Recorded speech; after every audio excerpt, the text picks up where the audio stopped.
Voor Sportclub Cambuur zit de tarriering voor het komend seizoen in de Jupiler League erop. Justerjoen oefenen de Ljouters nog één keer in het Griekse Asteras Tripolis.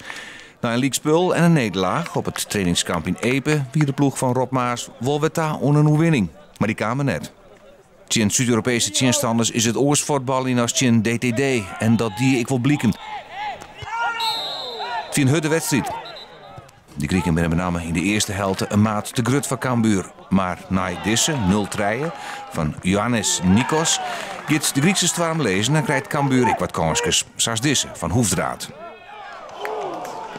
De beleiding komt pas in de 80e minuut dat Blackson voor de eretreffer tekent.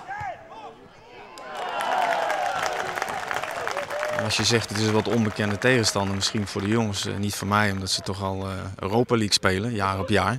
Dus het is een hele goede tegenstander. En als je dan denkt, ik ken ze niet, ja, dan kreeg je even een lesje in het druk zetten, in het vel verdedigen en vervolgens in de omschakeling. De basis, het de trainer, al is het maar potleert, al wat in de holle. Het potloodje wordt wel steeds dikker, maar nog niet helemaal met inkt. Nienhuis is de eerste doelman. Achterin moet Maas nog kiezen tussen Disse, Bos of Steenvoorden. Het middenveld met Bakker, Montero en Van der Streek is wis. En die laatste het nog om het nieuwe seizoen. Ja, ik vind het heerlijk om weer te voetballen. En in de Super League wil ik mezelf natuurlijk ook gewoon laten zien. En hopelijk kunnen we dan met Cambuur weer een stapje hoger op. In de spits moet Rob Maas kiezen tussen Michiel Hemmen of Martijn Barto. Takkenwieke, dan moet het eruit wijzen.